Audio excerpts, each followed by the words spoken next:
Meet करिए Shin से, जो आपकी और मेरी तरह एक नंबर का नल्ला लूजर था और अपनी पूरी जिंदगी वीडियो गेम्स में बर्बाद कर रहा था।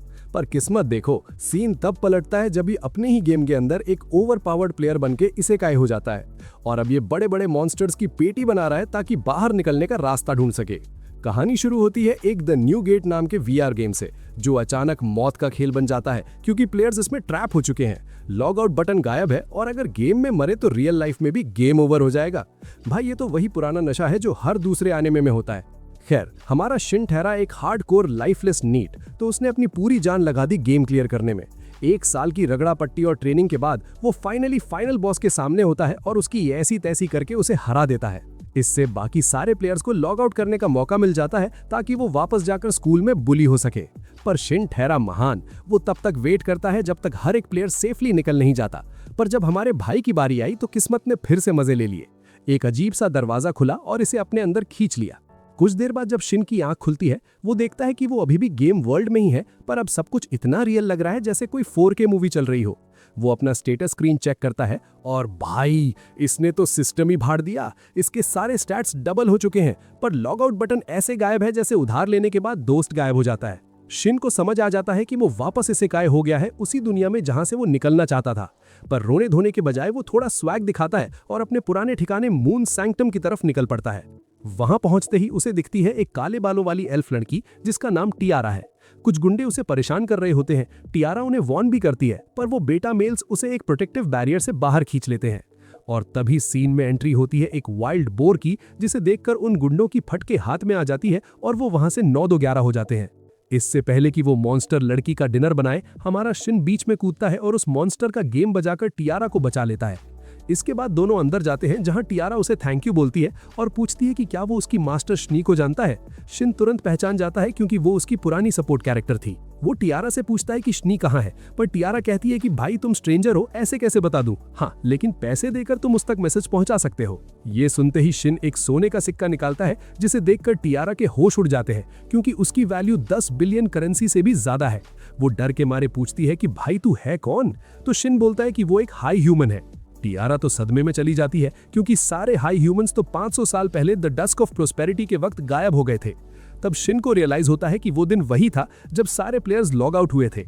मतलब ये भाई साहब गेम के 500 साल आगे वाले फ्यूचर में इसेकाई हो गए हैं। गजब का टाइम ट्रैवल है बॉस। शिन वो सिक्का टियारा को दे देता है, ये सोचकर कि एल्विस मैजिक यूज करते हैं तो उसके काम आएगा। पर टियारा बताती है कि उस पर एक कंसीलमेंट स्पेल है और किसी को पता नहीं चलना चाहिए कि वो एक एल्फ है, क्योंकि इनके यहाँ काले बालों वाले एल्फ्स को बदनसीबी की निशानी माना जाता है। बेचारी इसी डर से बैरियर के अंदर छुपी रहती थी क्योंकि बाहर निकलते ही मॉन्स्टर्स उस पर टूट पड़ते थे। ये सुनकर शिन समझ जाता है कि ये कोई बदनसीबी नहीं बल्कि एक कर्स यानी श्राप है। वो अपना प्योरीफाई स्पेल मारता है और उसका श्राप धुल जाता है, जिससे उसके आधे बाल फिर से सफेद हो जाते हैं। टियारा को यकीन नहीं होता कि वो आजाद हो गई है, तो शिन कहता है चलो ट्रायल लेके आते हैं। वो दोनों बैरियर के बाहर फॉरेस्ट में घूमते हैं, पर एक भी मॉन्स्टर उन्हें टच तक नहीं करता। कर्स खत्म, टाटा बाय बाय। वापस शॉप पर आने के बाद शिन डिसाइड करता है कि वो पास के बरालिक किंगडम जाएगा ताकि अपने बाकी सपोर्ट कैरेक्टर्स को ढूंढ सके। टियारा उसे एक लेटर ऑफ इंट्रोडक्शन देती है ताकि उसे एंट्री लेने में दिक्कत ना हो। शिन शहर पहुंचता है और सीधा एडवेंचरर्स गिल्ड में रजिस्ट्रेशन के लिए जाता है। वहां उसकी मुलाकात गिल्ड मास्टर बैरलक्स से होती है। बैरलक्स लेटर मांगती है और उस पर एक कार्ड रख के चेक करती है, जिससे वो चमकने लगता है। प्रूफ मिलने के बाद बैरलक्स बताती है कि ये लेटर सबसे ट्रस्टेड आईडी है और शिन को वार्न करती है कि अगर इसे प्रोटेक्ट नहीं कर सकते तो अभी जला दो। पर हमारा हीरो फुल कॉन्फिडेंस में कहता है कि वो टियारा को निराश नहीं करेगा। अगले दिन जब वो अपना गिल्ड कार्ड लेने जाता है तो रिसेप्शनिस्ट सेलिका समझाती है कि अभी तो वो फूड चेन में सबसे नीचे है, पर मेहनत करके रैंक बढ़ा सकता है। अब शिन के सोचा चलो थोड़ी घास फूस यानी हार्वेस्टिंग का काम कर लेते हैं और फॉरेस्ट निकल जाता है। पर तभी उसके रडार पर एक मॉन्स्टर दिखता है। जब वो चेक करता है तो भाई लेवल 359 का मॉन्स्टर एक रेयर तलवार लिए बैठा है। शिन उस पर हमला करता है, पर थोड़ी देर में उसे समझ आता है कि उसकी नॉर्मल पावर से तो इसका बाल भी बिनका नहीं हो रहा। तो वो डिसाइड करता है अब थोड़ा सीरियस होना पड़ेगा और अपनी लिमिट्स हटाकर चमकने लगता है। Full Saiyan mode on. इस बार जब वो चार्ज करता है तो एक ही शॉट में मॉन्स्टर का कोर निकालकर उसे पैक कर देता है। पर वो चमकती हुई तलवार उड़ते हुए सीधा रॉयल पैलेस में जा गिरती है, जिसे देखकर प्रिंसेस रियान की फटके 4 हो जाती है। इधर शिन शहर वापस आता है तो देखता है कुछ लोग बुरी तरह जख्मी हैं। पता चलता है कि एक स्कल फेस ने उन पे अटैक किया और 12 में से सिर्फ 4 बचे हैं। शिन समझ जाता है कि ये वही कचरा है जो उसने फॉरेस्ट में देखा था। जब लोग उससे पूछते हैं कि क्या उसने जंगल से कोई तलवार उड़ते हुए देखी जो महल में जा गिरी, तो शिन मासूम बनकर कहता है, नहीं भाई, मैं तो बस घास काट रहा था। फाइनली वो गिल्ड वापस जाकर सेलिका को रिपोर्ट करता है कि उसने स्कल फेस जैक की पेटी बना दी है। सेलिका का मुंह खुला का खुला रह जाता है जब शिन उसे वो जेम दिखाता है और बताती है कि उस मॉन्स्टर की तलवार इतनी भयंकर थी कि इसकी खुद की तलवार के चिथड़े उड़ गए। गिल्ड में सेलिका की तो फटके हाथ में आ गई है। तभी वहां एल्स टपक पड़ती है। सेलिका उसे शेन की रिपोर्ट के बारे में बताती है, पर हमारा शेन ठहरा नसीब वाला कहता है, मेरे पास कोई प्रूफ नहीं है क्योंकि मैं उस स्कल फेस का कचरा वही छोड़ आया, मुझे वो कुछ खास नहीं लगा।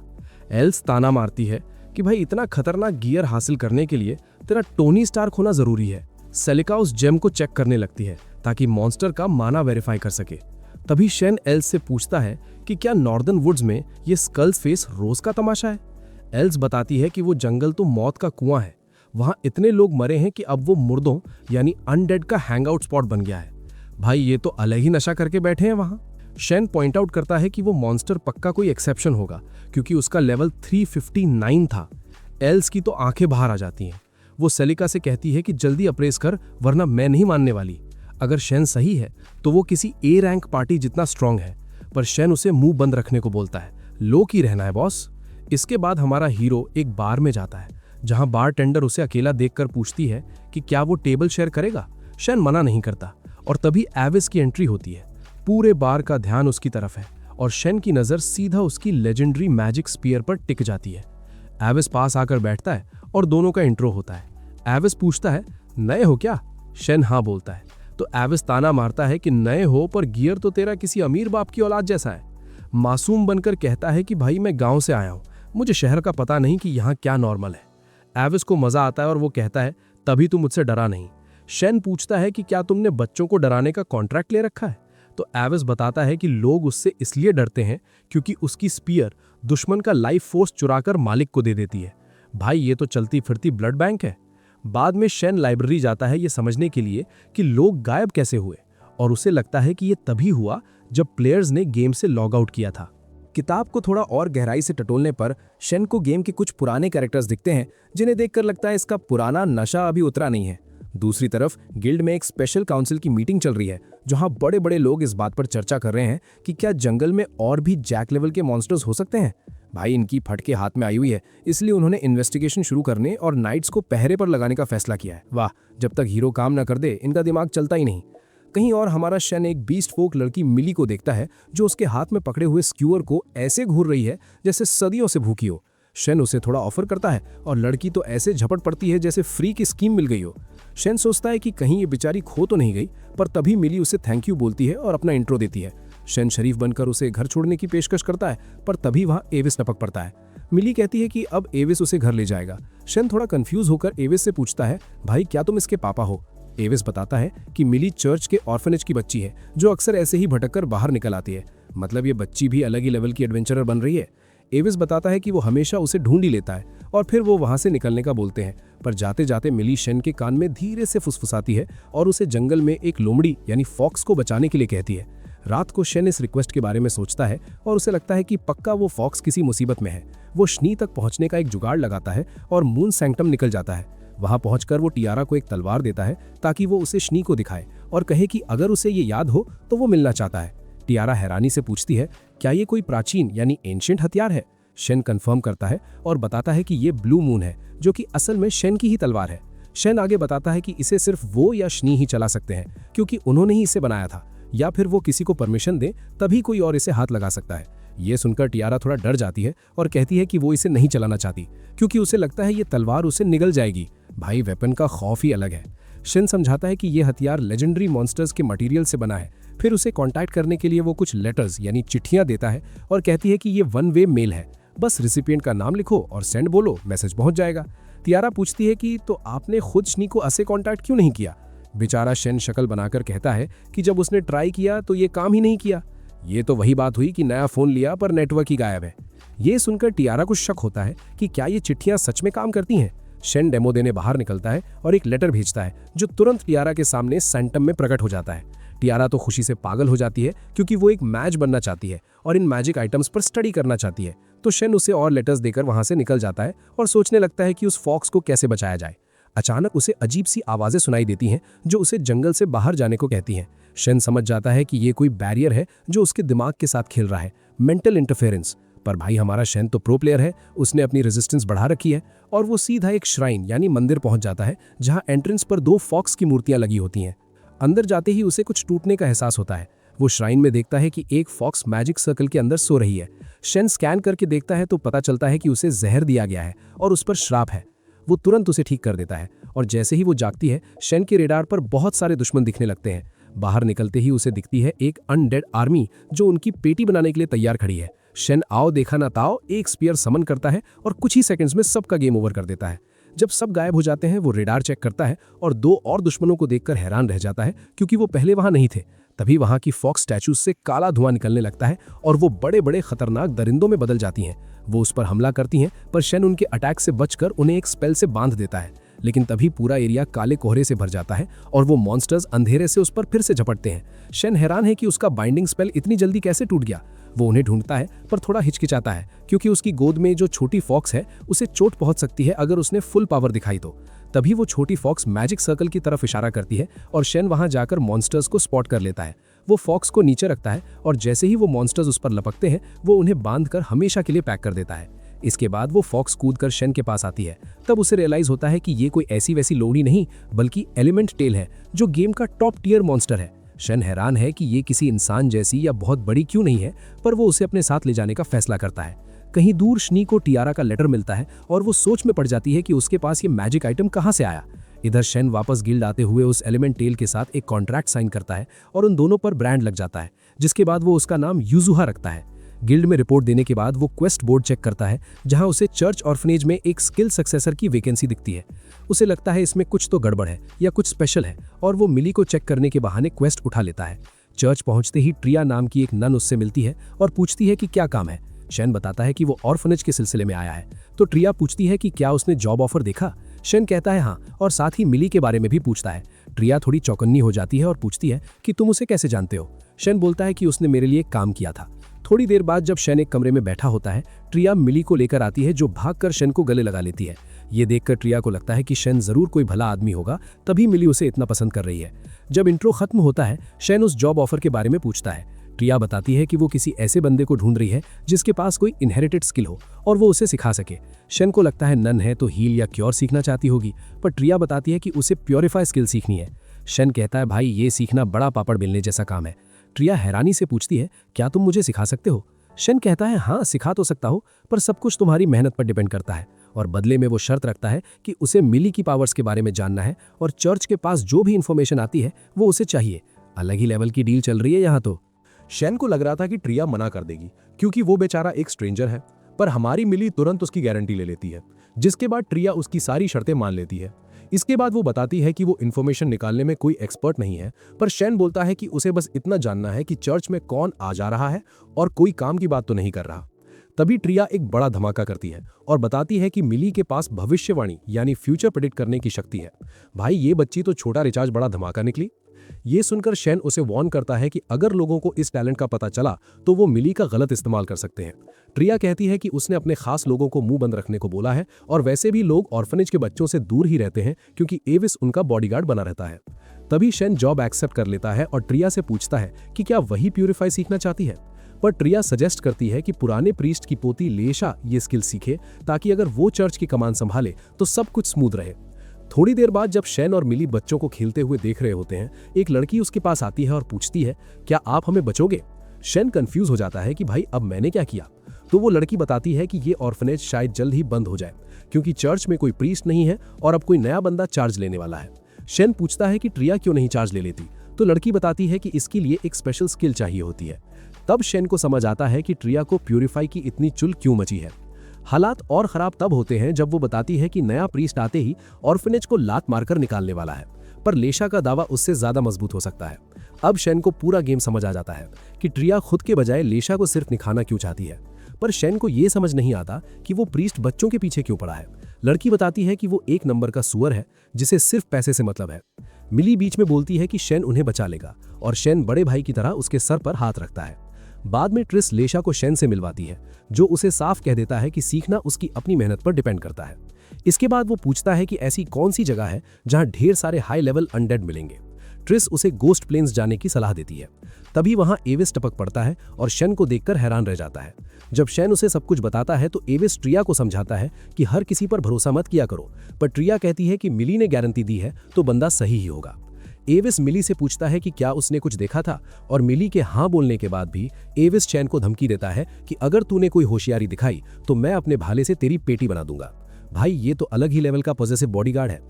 जब सब लेडीज एविस को ठंडा करती हैं तो वो शेन से प्योरीफाई के बारे में पूछता है। शेन बताता है कि उन्हें होली प्रेयर और पकड़कर 200 अनडेड को पैक करना होगा।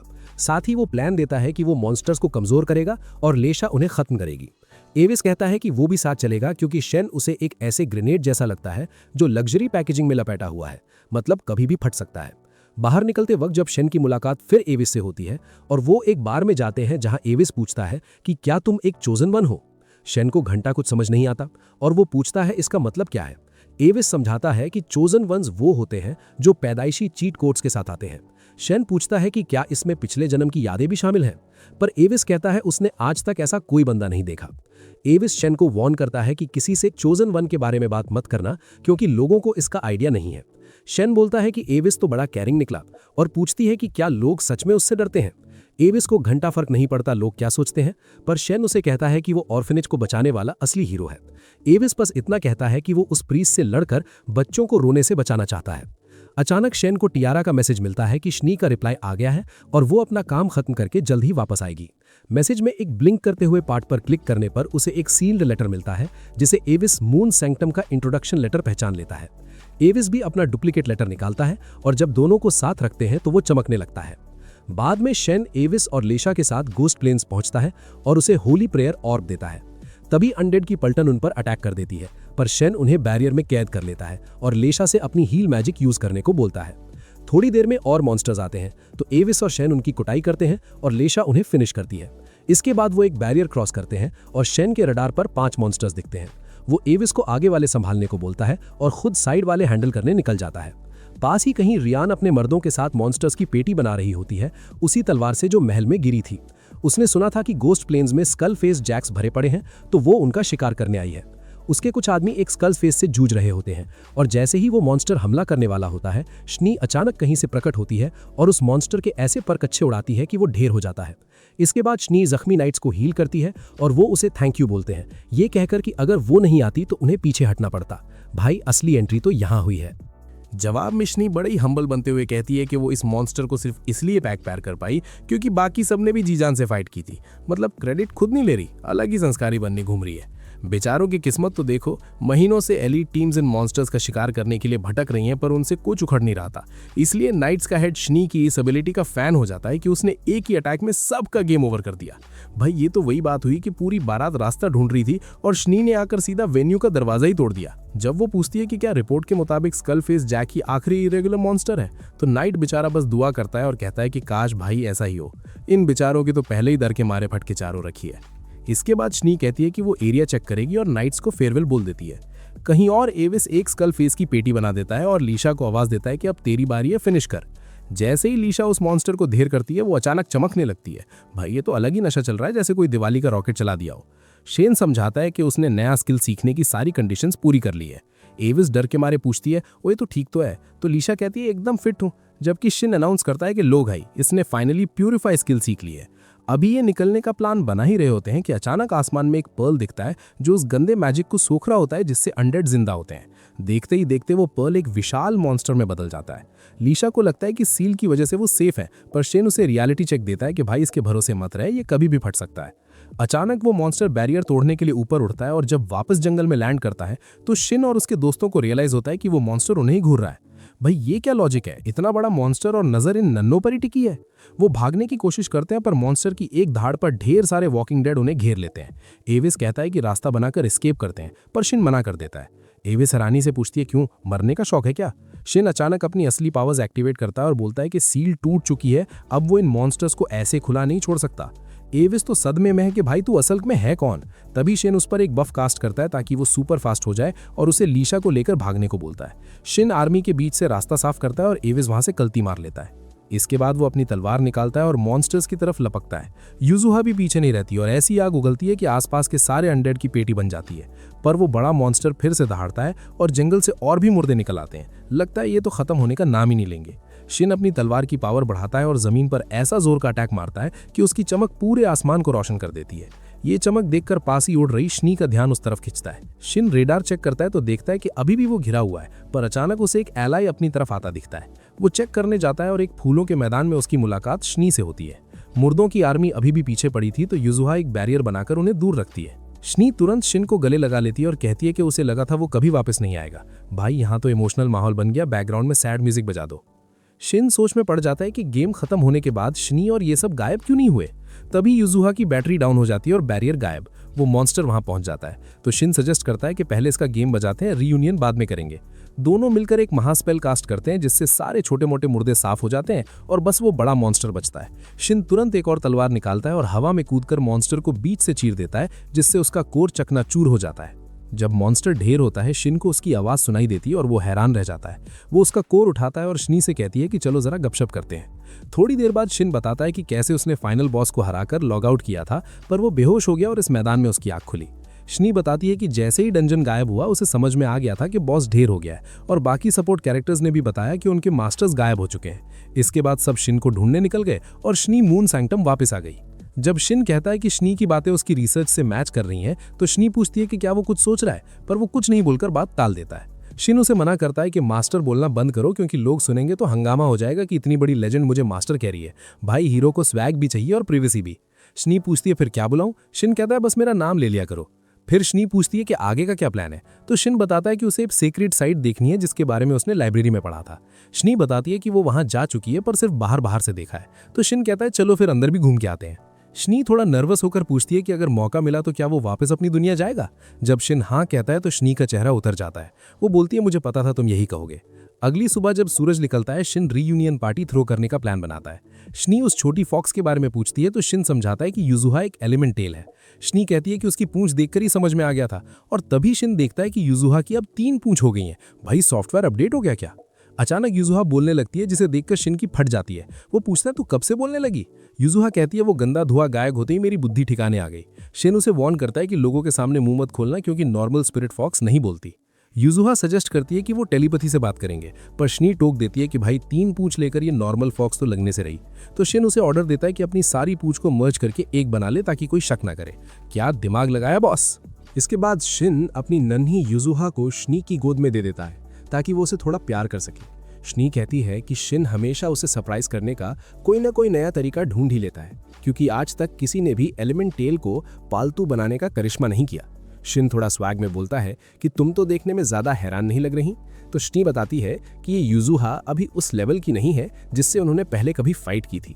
भाई ये वही बात हुई कि शेर का बच्चा अभी बिल्ली लग रहा है। फिर वो दोनों वहां से निकलने का फैसला करते हैं और शनी कहती है कि अगर वो थोड़ा तेजी से जाएं तो शायद एविस को बीच रास्ते में ही पकड़ लेंगे। उधर सीन शिफ्ट होता है एविस पर, जो बेचारी लेशा को अपनी पीठ पर लादे हुए भाग रहा है। लेशा को शिन की चिंता हो रही है, पर एविस उसे तसल्ली देता है कि शिन अपना ख्याल खुद रख सकता है, वो कोई कच्चा खिलाड़ी नहीं है। अचानक एविस रुक जाता है और कहता है कि कोई चीज बहुत ही खतरनाक स्पीड से उनकी तरफ आ रही है।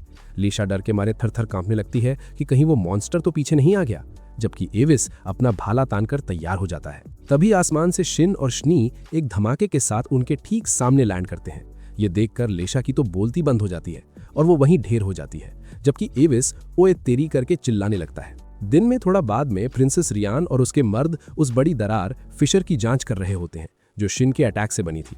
उन्होंने आसमान से वो तेज रोशनी देखी थी जिसने सारे स्कल फेसेस की पेटी बना दी थी और उनके सारे जख्म भी भर दिए थे। भाई ये तो बिना डॉक्टर के ही ट्रीटमेंट हो गया। रियान सोच ही रही होती है कि ये कांड किसने किया, तभी उसका एक बंदा गेड्रेस वहां आता है शिन की तलवार लेकर। वो बताता है कि ये उसे दरार के आखिरी कोने पर मिली है। वो तलवार के नीचे बने एक बाज फैल्कन के निशान को दिखाता है और बताता है कि वो एक ऐसे हाई ह्यूमन को जानता है जो हथियार बनाने का उस्ताद है। रियान हैरानी से कहती है कि उसे लगा था दुनिया में अब कोई हाई ह्यूमन बचा नहीं है, पर गेड्रेस पॉइंट आउट करता है कि हम एक ऐसे पागल से डील कर रहे हैं जो इतने खतरनाक हथियार ऐसे फेंक देता है जैसे कोई कचरा हो। रियार को समझ आता है कि वो ब्लैक स्मिथ ही मून सैंक्टम का मालिक है और वो सजेस्ट करती है कि वापस जाते वक्त वहां का चक्कर जरूर लगाएं। गेड्रेस पूछता है कि वहां जाकर क्या करोगी, तो रियान कहती है कि या तो वो उसे ड्यूएल के लिए चैलेंज करेगी या फिर उसके मजे लेगी। भाई ये प्रिंसेस तो अलग ही नशा करके बैठी है। कहीं और एविस गुस्से में शिन से एक्सप्लेनेशन मांग रहा होता है और शिन सोचता है कि भाई ये इतना गुस्से में क्यों है। एविस पूछता है कि ये शनी जो किसी के आगे सर नहीं झुकाती, वो तेरे पीछे एक खोए हुए पिल्ले की तरह क्यों घूम रही है। जब शिन झूठ बोलने की कोशिश करता है कि सारा काम शनी ने किया है, तो एविस अपना भाला उसकी गर्दन पर टिका देता है और कहता है कि जो तूने किया है उसका क्रेडिट उसे मत दे। शिन हैरान होकर पूछता है कि उसे कैसे पता चला। एविस उस पर अटैक करने की कोशिश करता है और इल्जाम लगाता है कि भाई तू इतना फ्लैशी स्पेल ऐसे मार रहा था जैसे कोई बच्चा पटाखा फोड़ रहा हो। इस पॉइंट पर शिन सच उगल देता है कि वो एक हाई ह्यूमन है और शनी बीच में बोलती है कि हाँ, और ये मेरे मास्टर हैं। जब वो पूछता है कि क्या हाई ह्यूमंस का कोई रिकॉर्ड बचा है, तो एविस बताता है कि कुछ पुरानी किताबों में लिखा है कि वो इतने स्किल्ड होते थे कि लोग उन्हें भगवान की तरह पूजते थे। पर शिन कहता है कि उसे अपनी ब्लैक स्मिथिंग पर पूरा भरोसा है और जब एविस हैरान होता है तो शिन ऑफर करता है कि वो उसका भाला ठीक कर देगा। तभी लेशा की आंख खुलती है और शिन को जिंदा देखकर उसकी जान में जान आती है। एविस समझाता है कि ये कैसे न कैसे बचकर निकल आया। लेशा शनी के बारे में पूछती है तो शनी अपना इंट्रो देती है और एविस बीच में बोलता है कि भाई ये वही फेमस शनी है। जब अलग होने का वक्त आता है तो शिन एविस को एक मैजिक लेटर देता है और कहता है कि अगर हालात खराब हो जाएं तो कांटेक्ट करना। एविस कहता है कि अगर मुझे तुझे बुलाना पड़ा तो समझ लेना बहुत ही गंदा सीन हो गया है। तो शिन बोलता है कि कोई बात नहीं, वो अपने पहले दोस्त को ऐसे मुसीबत में नहीं छोड़ सकता। एविस लेटर लेकर शहर चला जाता है और शनी कमेंट करती है कि शिन बिल्कुल नहीं बदला। जब वो मून सैंक्टम वापस पहुंचते हैं तो शनी डिनर का प्लान बनाती है और टिएरा भागकर शनी का स्वागत करने आती है। शिन को वहां देखकर वो पूछती है कि तुम दोनों साथ कैसे। तो शिन बस हेलो बोलता है और कहता है पहले खाना खाते हैं। टिएरा पूछती है कि क्या शिन भी उनके साथ खाएगा, तो शनी खुलासा करती है कि शिन ही मून सैंक्टम का असली मालिक है। टिएरा की तो फट के चार हो जाती है और वो चिल्लाती है कि सैंक्टम का मालिक तो एक लेजेंडरी हाई ह्यूमन है। शिन उसे याद दिलाता है कि पहली मुलाकात में बताया तो था, पर टिएरा कहती है कि उसने उसे सीरियसली नहीं लिया था। वो माफी मांगने लगती है पर शिन कहता है छोड़ो यार, ये लो यूजुहा से मिलो। थोड़ी देर बाद जब वो खाना खाते हैं, टिएरा कहती है कि उसने आज तक ऐसा खाना नहीं देखा। शिन बताता है कि उसने जो इंग्रेडिएंट्स शनी को दिए थे उनका रिजल्ट कमाल का आया है। टिएरा पूछती है कि ये क्या है, क्योंकि खाने से एक अलग ही ऑरा शक्ति निकल रही है। शिन बताता है कि ये थर्मल लायन और ऑर्क किंग का मांस है और सब्जियां भी बहुत रेयर है। टिएरा ये सुनकर पागल हो जाती है क्योंकि ये सब मिलना नामुमकिन है, पर शनी समझाती है कि ये ऑरा उन इंग्रेडिएंट्स के माना मैजिक की वजह से है। कुछ देर बाद शनी बताती है कि गेम के बाकी सपोर्ट कैरेक्टर्स अब अपनी अपनी जिंदगी जी रहे हैं क्योंकि उन्हें लगा था कि मास्टर अब कभी वापस नहीं आएंगे। शिन खुश होता है कि वो आगे बढ़ गए हैं, पर तभी टिएरा अजीब बातें करने लगती है और उन्हें रियलाइज होता है कि वो टल्ली ड्रंक हो गई है। भाई ये तो बिना पिए ही झूम रही थी। शनी उसे संभालती है और शिन अपने कमरे में जाता है। वो देखता है कि कुछ भी नहीं बदला। वो अपने पजामास पहनता है और बेड पर कूद जाता है। जैसे ही वो अपनी आंखें बंद करता है, उसे अपने पास कुछ भारी और नर्म एहसास होता है।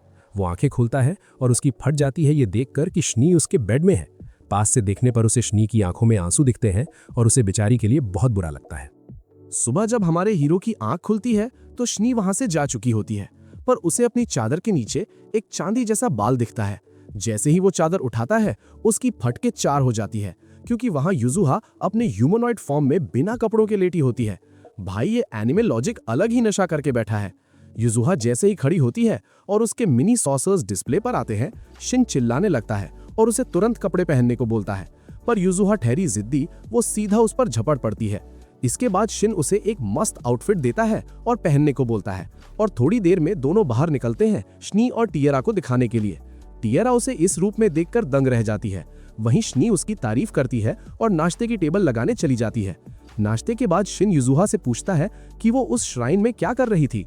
यूजुहा बताती है कि उसे वहां सुकून मिलता है। शिन आगे पूछता है कि क्या उसे पता है कि 500 साल पहले लोग गायब हो गए थे।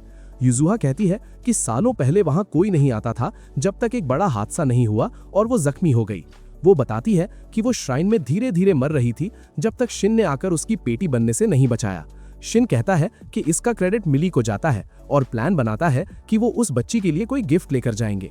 तभी शनी सजेस्ट करती है कि वो टिएरा के बनाए हुए एल्विन बेक्ड ट्रीट्स ले जा सकते हैं। टिएरा अपनी बेकिंग की तारीफ के पुल बंधने लगती है और कहती है कि ये उनका टॉप प्रोडक्ट है, पर शिन उसे रियलिटी चेक देता है कि मून सैंक्टम में खाना नहीं बिकता। फिर शनी उसे याद दिलाती है कि सिर्फ वही आर्मरी को फिर से खोल सकता है। तो शिन डिसाइड करता है कि वो कुछ तलवारें बनाएगा ताकि स्टोर की इन्वेंटरी भर सके। इसके बाद शनी बताती है कि उसे जूरेट नाम के बंदे से मिलना चाहिए। ये नाम सुनते ही शिन हैरान हो जाता है कि वो अब तक जिंदा कैसे है, क्योंकि हाई बीस्ट्स तो सिर्फ 150 साल जीते हैं। शनी बताती है कि जूरेट के पास अब ज्यादा वक्त नहीं बचा और वो बेसब्री से शिन का वेट कर रहा है। साथ ही वो ये भी बताती है कि जूरेट ने सारी 20 ट्राइब्स को एक करके एक अलायंस बनाया। भाई बंदा अलग ही लेवल का नेता निकला। शिन उससे मिलने का फैसला करता है और पूछता है कि क्या सब कल निकलने के लिए तैयार है। टिएरा बोलती है कि वो हमेशा की तरह शॉप पर रुकेगी, पर शनी कहती है कि वो भी साथ चलेगी। टिएरा टेंशन में आ जाती है कि शॉप का क्या होगा, तो शिन स्वैग में बोलता है कि वो पूरी शॉप ही साथ लेकर जाएंगे। ये सुनकर टिएरा भी साथ चलने को राजी हो जाती है।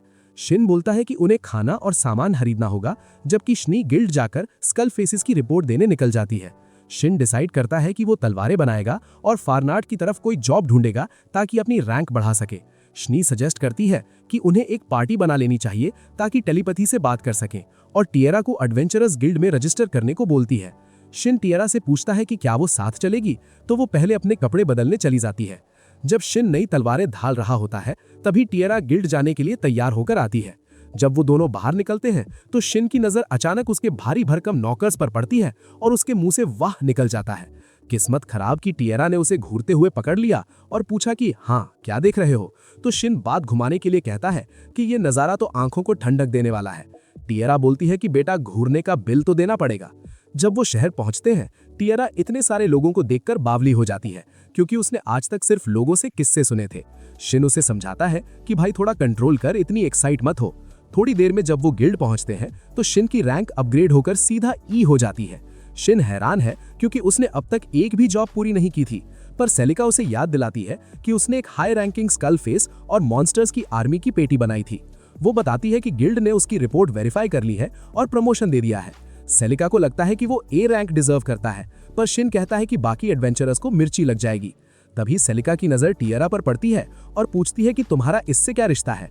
शिन बोलता है कि वो बिजनेस के सिलसिले में साथ घूम रहे हैं, पर सेलिका उसकी बात इग्नोर करके पूछती है कि क्या ये तुम्हारी गर्लफ्रेंड है। शिन और टिएरा दोनों की फट जाती है। तभी सेलिका बोलती है कि उसने उन्हें कपल्स की तरह हाथ पकड़े हुए देखा था। शिन पूछता है कि तुम इतने गुस्से में क्यों हो, तो सेलिका सारे मर्दों को गाली देती है कि सुंदर लड़की देखकर सब लल्लू बन जाते हैं। भाई इसका तो पुराना कोई हार्ट ब्रेक लग रहा है। इसके बाद शिन उन सेक्रेट साइट्स के बारे में पूछता है जो डस्क ऑफ प्रोस्पेरिटी के वक्त तबाह हो गई थी, पर सेलिका साफ मना कर देती है कि बी रैंक से नीचे वाले एडवेंचरर्स को ऐसी सेंसिटिव जानकारी नहीं दी जाती। भाई यहाँ भी वीआईपी ट्रीटमेंट चलता है। शिन बोलता है ठीक है, जब रैंक बढ़ा लूंगा तब वापस आऊंगा, और सेलिका से फैनरेड के रास्ते में कोई काम ढूंढने को कहता है। सेलिका एक मोटी किताब टटोलती है और बताती है कि एक वैगन एस्कॉर्ट का काम है, जहां उन्हें 2 और एडवेंचरर्स के साथ दोपहर तक ज्वाइन करना होगा। टिएरा का गिल्ड कार्ड बनने में अभी वक्त था, तो वो दोनों शहर में घूमने निकल जाते हैं और घूमते फिरते चर्च पहुंचते हैं। वहां उन्हें लीशिया मिलती है, जो टिएरा को देखकर थोड़ा सस्पिशियस हो जाती है और उसका इंट्रो मांगती है। जब दोनों लेडीज का इंट्रोडक्शन होता है तो लीशिया के होश उड़ जाते हैं ये जानकर कि टिएरा मून सैंक्टम में काम करती है और शिन की स्टूडेंट है। फिर क्या, वो शिन को छोड़कर टिएरा पर सवालों की बारिश कर देती है और बेचारा शिन बस खड़े खड़े तमाशा देखता रह जाता है। भाई ये तो अलग ही लेवल की फैन गर्लिंग शुरू हो गई। थोड़ी देर में मिली और यूजुहा खेलने लगते हैं और मिली चर्च की हेल्प करने के लिए शिन को हक करके थैंक यू बोलती है। लीशिया अनाउंस करती है कि अब वही चर्च की अगली हेड बनने वाली है, तो शिन एडिस के बारे में पूछता है। ट्रियर बताती है कि एविस बाकी भ्रष्ट प्रीस्ट्स की इन्वेस्टिगेशन कर रहा है, क्योंकि वो इतनी आसानी से हार नहीं मानने वाले। शिन को भी लगता है कि उन प्रीस्ट्स का मकसद कुछ और ही था, इसलिए वो लीशिया और मिली की हिफाजत के लिए उन्हें कुछ लकी चार्म्स देता है। तभी ऑर्फनेज के सारे बच्चे कमरे में घुस आते हैं और शिन से ऐसे लिपटते हैं जैसी वो कोई सेलिब्रिटी हो, जिसे देखकर टिएरा बेचारी थोड़ा परेशान हो जाती है। जाते वक्त लीशिया उन बच्चों की मस्ती के लिए माफी मांगती है, पर टिएरा कहती है कि उसे उनके साथ मजा आया। गिल्ड वापस आने पर सेलिका टिएरा को उसका गिल्ड कार्ड देती है, जो उसे जी रैंक पर रखता है, बिल्कुल बॉटम लेवल। शिन सजेस्ट करता है कि अब उन्हें मून सैंक्टम को पिकअप करने जाना चाहिए, जिस पर टिएरा का रिएक्शन होता है, भाई ये क्या फूंक के बैठा है, पूरी बिल्डिंग कैसे उठाएगा। वो एक गली में पहुंचते हैं जहां शिन एक टेलीपोर्ट स्पेल वाला क्रिस्टल दिखाता है, जो उन्हें सेव्ड लोकेशन पर वार्प कर सकता है। शिन क्रिस्टल एक्टिवेट करता है और वो पलक झपकते ही मून सैंक्टम पहुंच जाते हैं। फिर शिन एक ऐसा स्पेल मारता है कि पूरी बिल्डिंग उसके हाथ में एक छोटे से पेंडेंट में बदल जाती है। लो भाई, पूरा घर अब पॉकेट में। कुछ देर बाद वो शहर के बाहर एस्कॉर्ट जॉब के लिए पहुंचते हैं और वहां उन्हें गायून नाम का एक बीस्ट फोक मिलता है। तभी कैरेज से एक लड़की कूद कर बाहर आती है और अपना नाम सुबह की बताती है। कैरेज का ओनर नैक भी वहां आ जाता है और कहती है कि अब सब तुम्हारे भरोसे है। दूसरी तरफ शाही महल में राजा को खबर मिलती है कि मून सैंक्टम गायब हो गया है, जिससे वो टेंशन में आ जाता है, क्योंकि वो जगह सदियों से सेफ थी और वहां कोई मॉन्स्टर्स भी नहीं घुस सकते थे। पहली प्रिंसेस शनी के बारे में पूछती है तो पता चलता है कि वो महल की तरफ ही आ रही है। प्रिंसेस कहती है कि जब तक रियान वापस नहीं आती उनके पास पूरी इन्फो नहीं है, इसलिए शनी का वेट करना ही बेहतर है। रास्ते में नैक के कैरेज पर गायोन टिएरा से पूछता है, क्या तूने कभी किसी को पैक किया है? टिएरा हैरान हो जाती है तो शिन समझाता है कि एस्कॉर्ट जॉब्स में कभी कभी लोगों से भी भिड़ना पड़ता है। सुभाकी बोलती है कि लोग उसके छोटे साइज की वजह से उसे हल्का समझते हैं, पर वो सबकी ऐसी तैसी कर देती है। शिन सजेस्ट करता है कि एक दूसरे की पावर्स जान लेना बेहतर है ताकि कोऑर्डिनेशन बना रहे। गायोन बताता है कि वो एक ए रैंक सैमुराई है पर मैजिक में 0 है। सुभाकी बताती है कि वो ई रैंक बॉक्सर है जो स्पीड बढ़ाने वाले सपोर्ट स्पेल्स कास्ट कर सकती है। टिएरा बताती है कि वो जी रैंक एल्केमिस्ट है जो तलवार और तीर कमान दोनों चला सकती है और हील भी कर सकती है। फिर शिन अपना इंट्रो देता है कि वो ई रैंक सैमुराई है जो आग और बिजली का मैजिक जानता है और यूजुहा उसका पालतू मॉन्स्टर है। सुबाकी पूछती है कि क्या वो हिनोमोतो से है क्योंकि वहां के सैमुराई थोड़े अजीब होते हैं। गायोन बताता है कि हिनोमोतो एक यूनिक आइलैंड है जो नेचुरल डिजास्टर से बना था। वो बातें कर ही रहे थे कि अचानक कैरेज रुक जाती है। बाहर ढेर सारे गुंडे खड़े होते हैं जो नैक को धमकी देते हैं कि सारा सामान और पैसा यहीं छोड़ दे अगर जिंदा रहना है तो। शिन तुरंत नैक को वैगन के अंदर भेजता है और यूजुहा को उसकी हिफाजत के लिए लगा देता है। जब शिन, गायून और सुबाकी लड़ने के लिए तैयार होते हैं, टिएरा वैगन के पीछे छुपकर अपने तीर कमान के साथ डर रही होती है। बैंडिट्स का लीडर सुबाकी को देखकर गंदे कमेंट्स करता है और उन्हें ढेर करने की धमकी देता है। टिएरा को शिन का बढ़ता हुआ गुस्सा, ब्लड लस्ट महसूस होता है और वो नोटिस करती है कि कुछ गुंडे झाड़ियों में छुपे हुए हैं। गायून अपनी तलवार निकालकर उन्हें पीछे हटने को बोलता है, पर बैंडिट्स हंसते हुए कहते हैं कि गायून को छोड़कर बाकी सब तो लो रैंकर्स हैं, वो अकेले सबको कैसे बचाएगा। शिन और उसके साथियों को समझ आ जाता है कि इन बैंडिट्स को उनकी इंटरनल खबर पहले से थी। सुभाकी बोलती है इनकी कुटाई करके ही सच उगलवाना पड़ेगा। तभी अचानक टिएरा का एक निशाना झाड़ी में छुपे गुंडे की पेटी बना देता है। ये देखकर बैंडिट्स का बॉस हमले का ऑर्डर देता है, पर सुबाकी एक मुक्के में एक गुंडे को हवा में उड़ा देती है। इससे पहले कि वो जमीन पर गिरे, गायून और शिन मिलकर बाकी गुंडों का खेल खत्म कर देते हैं। शिन सीधा बॉस के पास पहुंचता है और उसकी तलवार के 2 टुकड़े करके उसे मौत के घाट उतारने की धमकी देता है। भाई गलत बंदे से पंगा ले लिया। कुछ ही देर बाद वो बैंडिट बॉस बुरी तरह पिट चुका होता है और उसे रस्सी से बांध दिया जाता है। शिन अपनी तलवार उसकी गर्दन पर टिका देता है और सच उगलवाने की कोशिश करता है, पर शिन का गुस्सा देखकर लग रहा था कि वो आज ही इसकी पेटी बना देगा। तभी अचानक टिएरा पीछे से आती है और शिन का सर अपने पिलोज पर, समझ जाओ भाई, पर रख लेती है ताकि उसका दिमाग ठंडा हो सके। भाई ये क्या लॉजिक है? गुस्सा ठंडा करने का ये नया तरीका मार्केट में कब आया? जब शिन हैरानी से पूछता है कि ये क्या हो रहा है तो टिएरा पॉइंट आउट करती है कि अब वो नॉर्मल हो चुका है और शर्म से लाल होकर वहां से निकल लेती है।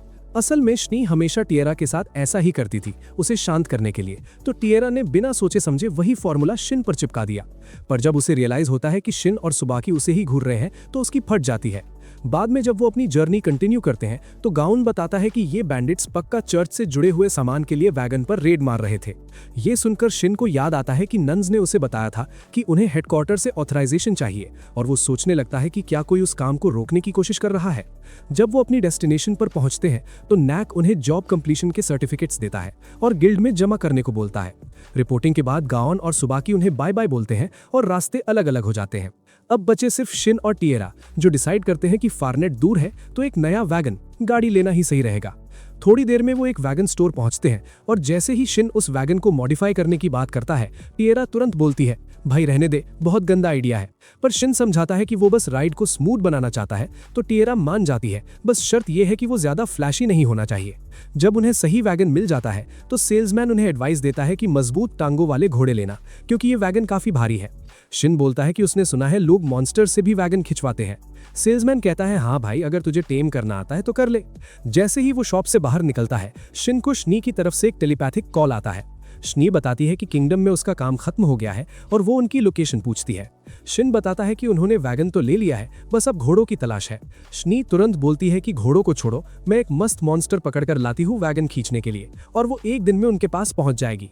साथ ही वो शिन को बताती है कि महल वाले मून सैंक्टम के अचानक गायब होने से काफी टेंशन में है। वो ये भी बताती है कि वो उन ऑफिशियल्स की चमचागिरी से पक गई है जो उसे अपनी मिलिट्री में रिक्रूट करने के लिए पीछे पड़े थे।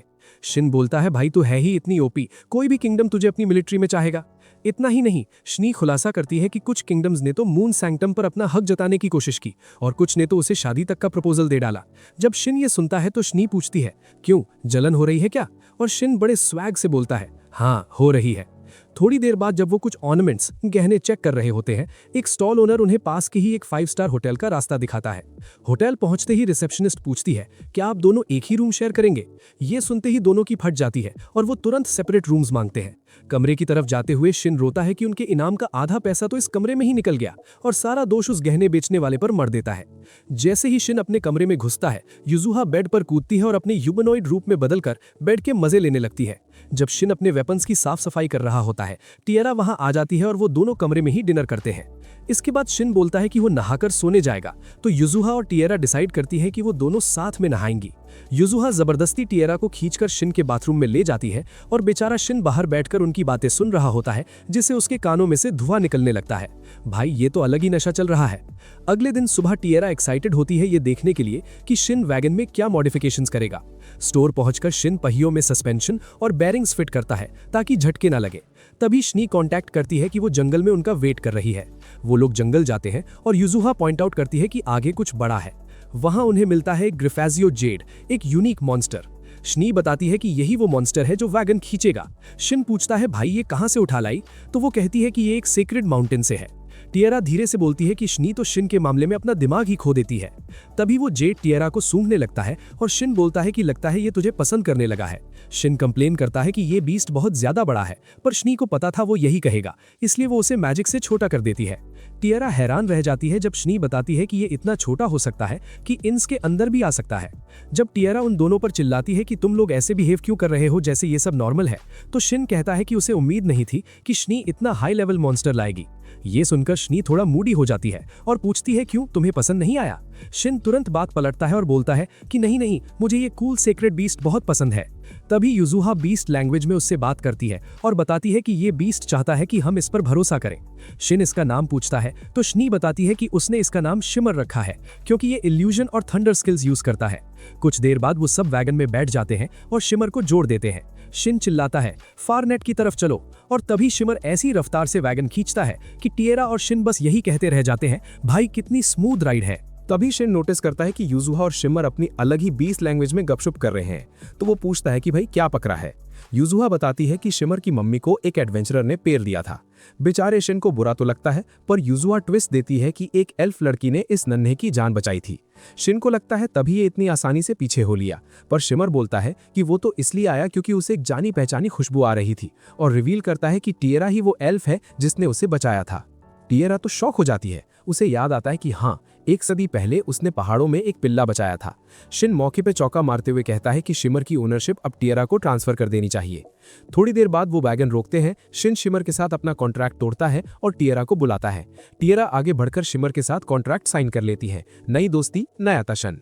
पर जैसे ही बॉन्डिंग पूरी होती है, टिएरा की बैटरी लो हो जाती है और वो गिरने लगती है, पर शिन उसे लपक लेता है। रात को जब टिएरा शिमर के साथ घोड़े बेचकर सो रही होती है, तब शिन सुपर कैरेक्टर पूछती है कि क्या उसने शिमर को इसलिए ट्रांसफर किया ताकि टिएरा सेफ रहे। शिन कंफर्म करता है और कहता है कि जब टिएरा अपना रास्ता खुद चुनेगी तब उसे सुकून मिलेगा। शिन फिर उसकी पीठ थपथपाकर थैंक यू बोलती है और कहती है कि जब भी उसकी फटी पड़ी होती है वो शिन के पास ही आता है। अगले दिन ये लोग फारनेट के जंगल पहुंचते हैं जहां एक बंदा और एक बीस्ट फोक लड़की इनकी तरफ बढ़ रहे होते हैं। शिन उनका ऑरा देखकर समझ जाता है कि ये कोई ऐरे गहरे नत्थु गहरे नहीं हैं, बल्कि हाई लेवल के हैं। शिन कहती है कि ये पक्का वेलकम कमेटी होगी। इसके बाद शिन अपनी वैगन को गायब करता है और शिमर भी पॉकेट साइज का हो जाता है। रास्ते में शिन बताता है कि ये दोनों जिराड के पोता पोती हैं। घर पहुंचते ही वहां जिराड के साथ कुछ अजीब शक्ल वाले लोग बैठे मिलते हैं। जिराड को तो यकीन ही नहीं होता कि वो शिन को फिर से देख रहा है। शिन भी मजे लेकर कहता है कि भाई मुझे लगा तू ऊपर निकल लिया होगा, जिस पे बुढ़ाऊ हंसने लगता है और कहता है कि पता नहीं ये कमबख्त सांसें क्यों नहीं रुक रही। जिराड कहता है कि बातें तो बहुत है, पर पहले इंट्रोडक्शन हो जाए, तो वो वुल्फ गैंग और उसकी बेटी कोर से मिलवाता है। इसके बाद वो अपने खास चमचों वॉन और रजीद से मिलवाता है, जो देखने में किसी जू के रिश्तेदार लगते हैं। शिन अपना इंट्रो देता है कि वो एक हाई ह्यूमन है, जिसे सुनकर जिराड बताता है कि भाई ये वो खतरनाक प्राणी हैं जिनसे दुनिया डरती भी है और पूछती भी। फिर दोनों पुराने दिनों की लड़ाइयां याद करके ऐसे हंसते हैं जैसे बचपन के बिछड़े यार हों। जब जिराड पिछले 500 सालों का रोना रोता है, तो शिन रिवील करता है कि उसे पहले ही पता है जिराड ने कैसे एक पूरा देश खड़ा किया। जिराड चिढ़ जाता है कि शिन ने सारा सस्पेंस खराब कर दिया, वो तो खुद अपनी तारीफ के कशीदे पढ़ने वाला था। शिन कहती है कि इसे पता है तू मिर्च मसाला लगाकर बताएगा, और चाय बनाने निकल लेती है।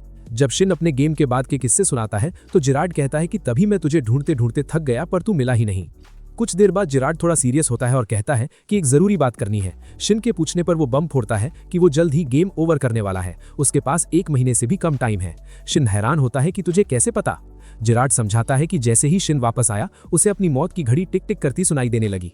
वो कहता है कि शायद भगवान ने उसकी सुन ली और शिन से एक आखिरी ड्यूअल मांगता है। शिन समझ जाती है कि बुढ़ाओ एक वॉरियर की तरह मैदान जंग में मरना चाहता है, तो शिन हाँ कर देता है। शिन पूछता है कि क्या तूने वुल्फगैंग और बाकियों को बताया? जिराड कहता है कि बस बताने ही वाला हूँ। जिराड ये भी कहता है कि वॉन और रजीन को उसकी ख्वाहिश पता है और वो लोग तब से साथ हैं जब से शिन गायब हुआ था। वो कहता है कि अब वो लोग बूढ़े हो गए हैं और देश को उनके साये से आज़ाद होना चाहिए। शिन पॉइंट आउट करता है कि वुल्फगैंग एक सॉलिड लीडर है। जिराड मानता है कि हाँ, वो सही रिप्लेसमेंट है। और जब शिन पूछता है कि कोई रिग्रेट, तो जिराड कहता है बस एक ही मलाल था कि तेरे साथ एक डुएल नहीं हुई। रात को जिराड सबको अनाउंस करता है कि उसने मरने की जगह चुन ली है और अगले हफ्ते शिन के साथ उसका शोडाउन होगा। मर्द लोग तो कूल रहते हैं, पर कोर का पारा चढ़ जाता है। वो चिल्लाती है कि तुम सब इतने शांत कैसे हो? जिराड समझाता है कि उसने बहुत लंबी जिंदगी जी ली है और अगले हफ्ते वो सब देख लेंगे कि वो किस लिए जिया था। फाइनली वो अनाउंस करता है कि उनका आखिरी महायुद्ध रहला फॉरेस्ट में होगा। बाद में युजुहा देखती है कि शिन अकेले चांद को ताड़ रहा है और पूछती है कि सब ठीक। शिन उसे गोद में बिठाकर सुकून से बैठ जाता है। दूसरी तरफ जिराड भी अकेले बैठा वही दुख याद कर रहा होता है जब शिन अचानक गायब हो गया था। आने वाले दिनों में सब खूब खाते पीते और मौज मस्ती करते हैं। कुछ दिन बाद जिराड अपने टूटे फूटे गॉन्टलेट्स शिन को देता है। शिन अपना मून सैंक्टम अनबॉक्स करता है और सबके सामने अपनी भट्टी सुलगाकर उसे रिपेयर करने लगता है। सबकी आंखें फटी की फटी रह जाती हैं। रिपेयर के बाद वो जिराड को देता है और कहता है कि अब जी भरकर लड़ना। जिराड पूछता है कि अगर मौका मिला तो क्या वो शिन सुपर कैरेक्टर को छोड़कर अपने घर वापस चला जाएगा? शिन कहता है हाँ, मैं इसीलिए तो लड़ रहा हूं ताकि घर जा सकूं। वो कहता है काश कोई हैप्पी एंडिंग का रास्ता होता मेरे और शिन के लिए, पर जिराड बोलता है कि असली दुनिया में ऐसी फिल्मी चीजें नहीं होती। अगले दिन सब वैगन में बैठकर रावला फॉरेस्ट निकलते हैं। शिन और जिराड ऐसे हंस रहे हैं जैसे इनकी लॉटरी निकल गई हो। हिल पर पहुंचकर शिन सुपर कैरेक्टर से बोलता है कि अगर कोई स्ट्रे अटैक भटक कर आए तो संभाल लेना। वो कहती है डोंट वरी, तुम बस अपना गेम दिखाओ। जिराड अपने बंदों को आखिरी गुड बाय बोलता है और दोनों हिल से नीचे कूद जाते हैं। बाकी सब उन्हें देखकर बातें करते हैं कि जिराड आज कितना खुश लग रहा है, वैसे ही जैसे कोई बच्चा स्कूल की छुट्टी के बाद भागता है। जंगल के बीचों बीच जिराड और शिन का ड्यूअल शुरू होता है और भाई ऐसी टक्कर होती है कि पूरे जंगल में बड़े बड़े गड्ढे यानी क्रेटर्स बन जाते हैं और हर जगह धमाके ही धमाके हो रहे हैं। लड़ते लड़ते दोनों 500 साल पुरानी यादों में खो जाते हैं, जैसे दो पुराने दुश्मन नहीं बल्कि जिगरी यार मिल रहे हों। बाहर खड़ी ऑडियंस जब जंगल में हो रहे उन भयानक धमाकों को देखती है तो उनकी फटके चार हो जाती है कि जिराड असल में इतना खतरनाक है। पर शिन मजे से कमेंट करता है कि भाई अभी तो ये सिर्फ वार्म अप चल रहा है। टियारा तो सदमे में चली जाती है और शनी से पूछती है क्या तुम भी इनकी तरह इतनी स्ट्रांग हो? शनी हल्की स्माइल के साथ कहती है कि वो जिराड का मुश्किल से मुकाबला कर पाती है, मतलब यहाँ हर कोई ओवर पावर्ड नशा करके बैठा है। तभी जिराड अनाउंस करता है कि अब वो ऑल आउट जाएगा और अचानक अपने फुल वुल्फ फॉर्म में बदल जाता है। पिछली रात शिन ने उसे भरोसा दिलाया था कि वो डंजन क्लियर करने के बाद मिली नई शक्तियों का इस्तेमाल नहीं करेगा। जिराड हमला करने ही वाला होता है पर शिन उससे पहले ही मूव कर देता है। लेकिन जिराड भी कच्चा खिलाड़ी नहीं है, वो अटैक इवेड करके सीधा शिन के पीछे प्रकट होता है। शिन तुरंत पीछे से हो रहे अटैक को ब्लॉक करता है, पर सीन अभी बाकी है। जिराड तुरंत अपनी अल्टीमेट टेक्निक एक्टिवेट करता है जिससे शिन पीछे घिसटता हुआ जंगल के पार निकल जाता है। इससे पहले कि शिन संभाले, जिराड 8 फ्लावर पाम अटैक फेंकता है जिससे शिन चक्कर खा जाता है। जिराड उस पर अटैक्स की बारिश कर देता है और शिन को पलटवार करने का एक भी मौका नहीं मिलता। भाई ये कुटाई हो रही है या महायुद्ध? अचानक जिराड शिन को हवा में उछाल देता है, पर शिन अपनी तलवार एक्टिवेट करता है। जैसे ही वो स्ट्राइक करने वाला होता है, जिराड अपनी सबसे भयानक टेक्निक मारता है। बदकिस्मती से इस टक्कर में शिन की तलवार के परखच्चे उड़ जाते हैं और जिराड के पास एक परफेक्ट ओपनिंग होती है। पर अचानक जिराड थोड़ा हिचकिचाता है और वहीं ढेर हो जाता है। वो खून की उल्टी करता है और वापस अपने ह्यूमन फॉर्म में आकर कहता है बस भाई मेरा खेल खत्म। वो बताता है कि उसका सबसे बड़ा सपना पूरा हो गया है और शिन से एक आखिरी रिवॉर्ड मांगता है क्योंकि उसने शिन पर एक हिट लैंड कर दिया था। शिन पूछता है बोल भाई क्या चाहिए? तो जिराड कहती है मुझे अपनी पूरी असली ताकत दिखा दो। शिन थोड़ी दूरी बनाता है और अपनी असली पावर शो ऑफ करता है, जिसे देखकर जिराड शांति से अपनी जान त्याग देता है। शिन जिराड की बॉडी लेकर वापस पहाड़ी पर आता है। उसके साथी रोने लगते हैं, पर शिन उन्हें बताता है कि जिराड ने उस पर एक हिट स्कोर किया था। जब वो जिराड का चेहरा देखते हैं, उन्हें समझ आता है कि वो एक सुकून भरी स्माइल के साथ मरा है। बरियल यानी दफन के बाद शनी देखती है कि शिन अकेला चांद को घूर रहा है और वो भागकर उसे गले लगा लेती है। उसे डर लगता है कि कहीं शिन गायब ना हो जाए। वो पूछती है कि क्या मैं तुम्हारे लिए कुछ कर सकती हूँ, पर शिन उसकी बाहों में टूटकर रोने लगता है और कहता है कि एक पुराने दोस्त को खोने का दर्द बहुत ज्यादा होता है। जिराड की मौत के बाद जब सेलिब्रेशन होता है तो शिन और टियारा ने बीस्ट फोक वाले कान पहने होते हैं। शिन पूछता है क्यों, तो शनी बताती है कि एल्व्स बहुत ज्यादा हाईलाइट होते हैं, इसलिए ब्लेंड इन करने के लिए ये टोपी पहनी है। शनी पूछती है कि वो कैसी लग रही है, तो शिन उसकी तारीफ कर देता है। ये सुनते शनी के गाल टमाटर जैसे लाल हो जाते हैं और वो बात पलटते हुए कहती है चलो जल्दी श्वेत से मिलने जाना है। टियारा और शिन हैरान है क्योंकि उन्होंने कभी शनी को पहले ऐसे शर्म से पानी पानी होते नहीं देखा। शिन सोचता है कि उसने कभी नहीं सोचा था कि वो अपने पुराने सपोर्ट कैरेक्टर श्वेड से मिलेगा, जो अब एक एलाइड नेशन को रिप्रेजेंट कर रहा है। थोड़ी देर में वो एक कमरे में बैठे होते हैं और श्वेड अपने एक चमचे के साथ वहां आता है। शिन को देखते ही श्वेड अपने बंदे को बाहर भेज देता है और घुटनों पर बैठकर शिन के आगे सर झुका देता है। वो अपनी वफादारी का वादा करता है, पर शिन उसे रिलैक्स होने को बोलता है। जेरार्ड की मौत की कहानी सुनाने के बाद श्वेड पूछता है कि अब आगे का क्या प्लान है, तो शिन बताता है कि अब वो उस सेक्रेट जगह यानी पवित्र स्थल पर जाएगा। श्वेड बोलता है कि उसे किलमॉन्ट वापस जाना है, पर वो बाद में ज्वाइन करेगा और तब तक वो टेलीपैथी से कांटेक्ट में रहेंगे। जाते जाते शिन अचानक श्वेड का पर्सनल वेपन समन करता है। जब वो उसे देता है तो श्वेड इमोशनल हो जाता है क्योंकि उसने बरसों से उसे हाथ नहीं लगाया था। शिन बताता है कि उसने वेपन को पहले से भी ज्यादा मजबूत बना दिया है क्योंकि उसका मैना कंट्रोल अब प्रो लेवल पर है। कौर ये सब देखकर दंग रह जाती है। इसके बाद वो लोग गिल्ड जाते हैं जहां शिन चेक करता है कि उसे रैंक अपग्रेड करके सी तक पहुंचना है। वो एक गॉब्लिन स्लेइंग क्वेस्ट उठाता है और कौर भी साथ चलने की जिद करती है। शिन मना नहीं करता। कौर बताती है कि वापस आने के बाद उसे राहला फॉरेस्ट की रीग्रोथ की इन्वेस्टिगेशन करनी है क्योंकि जेरार्ड और शिन के डुएल ने जंगल की ऐसी तैसी कर दी थी। जंगल में वो कुछ गॉब्लिन्स को स्पॉट करते हैं और मिलकर उन्हें एक एक करके पैक कर देते हैं। बाद में वो राहला फॉरेस्ट जाते हैं रीग्रोथ चेक करने। क्वेस्ट रिपोर्ट देने जब शिन गिल्ड पहुंचता है तो सेलिका उसे एक लेटर देती है जिसमें उसे महाल बुलाया गया होता है। टियारा पूछती है, भाई महाल वालों को तुझसे क्या काम है? तब शिन को याद आता है कि उसने जो पहला स्कल फेस जैक पैक किया था ये पक्का इसी का चक्कर है। शिन को अपनी रैंक अपग्रेड बीच में ही छोड़नी पड़ती है। कौर कहती है कि काश वो भी साथ चल पाती, पर वो देश नहीं छोड़ सकती। शिन कहता है कि उसके पास वुल्फ गैंग के लिए कुछ है और वो मीटिंग अरेंज करने को बोलता है। कौर शिन को वुल्फ गैंग के पास ले जाती है। शिन जेरार्ड के गाउंटलेट समन करके वुल्फ गैंग को देता है और समझाता है कि अब ये तुम्हारे हैं, तुम जिसे चाहो इसका ओनरशिप ट्रांसफर कर सकते हो। भाई हीरो ने तो जाते जाते सबका दिल जीत लिया। वुल्फ गैंग भाई को पता चलता है कि ड्यूल के टाइम गॉन्टलेट्स की तो धज्जियां उड़ गई थी, पर हमारा सीने तो चलता फिरता मैकेनिक है। उसने सब ठीक कर दिया और बोला कि जेरार्ड चाहता था कि ये अब तुम्हारे पास रहें। वुल्फ गैंग ने जैसे ही ट्राई किया, गॉन्टलेट्स में से ऐसी पावर निकली कि भाई का स्वैग ही बदल गया। इसके बाद सीने अपनी टीम यानी टेरा और सीने फीमेल वर्जन के साथ निकलता है, पर रास्ते में उसे रियलाइजेशन होता है कि वैगन से गए तो बुढ़ापे तक पहुंचेंगे। तो बस भाई ने अपना टेलीपोर्टेशन क्रिस्टल निकाला और एक झटके में सबको वहां पहुंचा दिया जहां कभी मून सैंक्टम हुआ करता था। वहां पहुंचते ही सीने के रडार पर 3 दुश्मन चमकने लगते हैं। शुक्र है भाई ने स्टेल्थ स्किल ऑन रखी थी, वरना वहीं कलिश हो जाता। तभी अचानक सीने फीमेल थोड़ा इमोशनल हो जाती है और पूछती है कि क्या वो फिर से गायब तो नहीं हो जाएगा, पर अगले ही पल उसे थोड़ा ऑकवर्ड फील होता है तो बात घुमाने के लिए नर्वस होने का नाटक करके निकल लेती है। भाई लड़कियों का लॉजिक समझना तो नेक्स्ट लेवल टास्क है। थोड़ी देर में ये लोग गिल्ड पहुंचते हैं जहां सीने बताता है कि उसे गिल्ड मास्टर ने बुलाया है। रिसेप्शनिस्ट अंदर जाती है और तब तक सीने वहां खड़ी सेलिका से पूछता है कि भाई सीन क्या है, बुलाया क्यों है? सेलिका कहती है हमें इतना नहीं बताया जाता और साथ ही एक ताना चिपका देती है कि ये लड़का हमेशा सुंदर लड़कियों के साथ ही क्यों घूमता रहता है। सीने अपना बचाव करते हुए कहता है कि मेरे मेल फ्रेंड्स भी हैं, पर सेलिका ने तो सीधा मुंह पे बोल दिया कि मैंने तो तुझे कभी किसी बंदे से बात करते नहीं देखा। बेइज्जती लेवल 100। सीने कहता है कि एविस मेरा दोस्त है, पर एविस का नाम सुनते ही पूरे गिल्ड में सन्नाटा छा जाता है, जैसे किसी ने घोस्ट देख लिया हो। सेलिका बताती है कि एविस से लोग डर के मारे दूर रहते हैं क्योंकि वो थोड़ा अकड़ू टाइप का है और जल्दी किसी के साथ पार्टी नहीं बनाता। सीने बेचारा उसकी साइड लेते हुए बोलता है कि एविस बंदा तो एकदम सॉलिड है, बस लोग उसे गलत समझते हैं। खैर, इसके बाद सीने मिलता है गिल्ड मास्टर बार्लक से, जो उसे अराध नाम के एक मेज से मिलवाता है। अराध बेसिकली जेम्स का एक्सपर्ट है। सीने उस तलवार की बात शुरू करता है जो कैसल में गिरी थी और बताता है कि उस कल फेस के जेम में भयंकर माना है। सीने ऐसे प्रिटेंड करता है जैसे उसे कुछ पता ही नहीं, पर अराध तो अलग ही सीआईडी बना बैठा है। वो कहता है कि तलवार और जेम का माना मैच हो रहा है और तुम ही ये जेम लाए हो, इसलिए पैलेस से तुम्हारा बुलावा आया है। बार्लक साफ बोल देता है कि अब हम तेरी आइडेंटिटी और ज्यादा नहीं छुपा सकते, पर खुशकिस्मती यह है कि तेरे पास एक सॉलिड इंट्रोडक्शन लेटर है। और असली ट्विस्ट यह है कि उसे प्रिंसेस रियान ने बुलाया है क्योंकि वो इस पूरे कांड के बाद सीने में काफी इंटरेस्ट ले रही हैं। सीने थोड़ा डर जाता है कि कहीं रॉयल्टी को चोट पहुंचाने के चक्कर में उसकी पिट्टी ना बन जाए, पर बार्लक्स उसे तसल्ली देता है कि प्रिंसेस ने सबको समझा दिया है कि उस स्कल फेस्ट को रोकने के लिए ब्रूट फोर्स जरूरी थी। बाद में जब सीने ये बात लड़कियों को बताता है तो उन्हें लगता है कि पैलेस वाले या तो उसे नौकरी पर रखेंगे या फिर किसी से उसकी शादी करवा देंगे। सीने को वहां जाने का बिल्कुल मन नहीं था, तो दूसरी सीने फीमेल सजेशन देती है कि बोल देना तुम्हारी एंगेजमेंट मेरे साथ हो चुकी है। वाह, ये तो अलग ही स्कीम चल रही है। पैलेस पहुंचने पर गडरस उसे सीधा रियान के कमरे में ले जाता है। रियान थोड़ी ज्यादा ही फ्रेंडली निकली, कहने लगी कि ये फॉर्मेलिटी छोड़ो और असली बात पर आओ। वो एक बॉक्स खोलती है जिसमें वही तलवार थी और पूछती है पहचाना? सीने कहता है कि हाँ, ये वही स्कल फेस का हथियार है। रियान को लगता है कि ये बहुत पावरफुल है, पर सीने बताता है कि लड़ाई में उसकी तलवार की हालत खराब हो गई थी।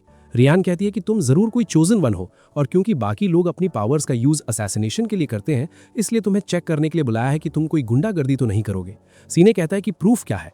रियान अपना दिमाग चलाती है और कहती है मेरी इंट्यूशन ही मेरा प्रूफ है। गडरस भी बीच में कूद जाता है कि मून सैंक्टम का लेटर है तो बंदा सही ही होगा, और रियान भी मानती है कि मून सैंक्टम किसी गुनहगार का साथ नहीं देगा। सीने को लगा था कि अब ये शादी का प्रपोजल देगी, पर प्रिंसेस ने तो अलग ही नशा कर रखा था। वो सीधा खड़ी हुई और सीने को ड्यूल के लिए चैलेंज कर दिया।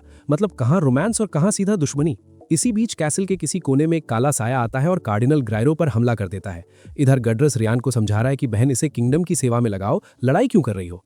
पर रियान को तो पहले अपनी ईगो सेटिस्फाई करनी है और चेक करना है कि सीने में कितना दम है। गडरस कहता है ऐसी कौन सी प्रिंसेस है जो हर किसी से लड़ने को तैयार रहती है, तो रियान कहती है कि वो जो पहली प्रिंसेस है वो संस्कारी होगी, मैं ऐसी ही हूँ। सीने बेचारा गडरस के कंधे पर हाथ रख के बोलता है, भाई तेरा दर्द मैं समझ सकता हूँ, बहुत झेलना पड़ता होगा तुझे। फिर ये लोग एक टेलीपोर्टेशन ऑब वाले कमरे में जाते हैं जो इन्हें सीधा एक अरीना में फेंक देता है। रियान बताती है कि ये जगह चोजन वंस की लड़ाई के लिए है, पर शायद पहले यहाँ कुछ और ही कांड होते होंगे जो किसी को नहीं पता। दोनों अपने हथियार उठाते हैं और टेस्ट शुरू होता है। जैसे ही गडरस स्टार्ट बोलता है, दोनों एक दूसरे पर टूट पड़ते हैं। सीने तो तब हैरान रह गया जब रियान ने बीच लड़ाई में अपनी तलवार छोड़ दी और उसे लात मारने की कोशिश की। भाई ये तो एक्सपेक्ट द अनएक्सपेक्टेड वाला सीन हो गया। रियान कहती है कि मैं बस सरप्राइज देना चाहती थी। सीने थोड़ा सीरियस होता है, बफ्स लगाता है और अटैक करता है, पर रियान भी कम नहीं थी। वो हर मूव को बराबरी से टक्कर दे रही थी। जब रियान कहती है कि असली पावर दिखाओ, बच्चों की तरह मत लड़ो, तो सीने एक और बफ पेल देता है और बदले में रियान भी वही करती है। इस बार जब सीने अटैक करता है तो रियान एक ऐसा एक्सप्लोसिव अटैक मारती है कि सीने की फट के 4 हो जाती है। अगर वो डॉज नहीं करता तो वहीं उसकी पिट्टी बन जाती। रियान नोटिस करती है कि उनका फाइटिंग स्टाइल और स्पीड बिल्कुल सेम है। सीने भी मान जाता है और कहता है कि अब रुक जाओ मैडम, क्योंकि इस धमाके से आपकी तलवार की वैसे ही वाट लग चुकी है। भाई प्रिंसेस के हाथ में तलवार है या मूली, इतनी जल्दी टूट गई। जब गैडरस भी कंफर्म करता है कि दोनों बराबर के ताकतवर है, तो रियन ड्यूल खत्म करने पर राजी हो जाती है। इसके बाद रियन शिन को ऑफर देती है कि आजा भाई हमारे किंगडम की नौकरी कर ले, पर शिन साफ मना कर देता है। वो बोलता है उसे किसी की गुलामी नहीं करनी, वो एक आजाद एडवेंचरर की तरह जीना चाहता है। फिर शिन रियन से पूछता है कि ड्यूल में तूने वो स्कल फेस वाली तलवार क्यों नहीं निकाली, तो रियन बताती है कि उनके यहाँ का रिवाज है कि मर्द शादी के प्रपोजल के वक्त लड़की को तलवार देता है, और अगर वो मर्द धोखेबाज निकला तो लड़की उसी तलवार से उसे पैक कर सकती है। भाई ये तो अलग ही लेवल का कानून है। रियन कहती है कि वो उस तलवार को शिन की तरफ से एक गिफ्ट मानती है, पर शिन तुरंत सफाई देता है कि भाई वो तो गलती से गिर गई थी, कोई प्रपोजल नहीं था। रियन कहती है वो जबरदस्ती नहीं करेगी, पर गैडरस समझाता है कि कुछ लोग उसे फंसाने और गैसलाइट करके किंगडम की सेवा में लगाने की प्लानिंग कर रहे हैं। तो रियन सजेस्ट करती है कि वो उस तलवार को एज अ ट्रिब्यूट यानी तोहफा रख लेगी, ताकि किंगडम वाले शिन का पीछा छोड़ दें। जब रियन कॉम्पनसेशन यानी हर जाने की बात करती है, तो शिन बोलता है उसे पैसा दौलत नहीं चाहिए, बस उस मैजिकल लाइब्रेरी के रिस्ट्रिक्टेड जोन्स का एक्सेस दिला दो। रियन कहती है वो तलवार इतनी कीमती है कि वो उसे रईसों वाली जिंदगी दिला सकती है, पर शिन ठहरा पड़ाकू बच्चा, उसे सिर्फ इन्फॉर्मेशन चाहिए।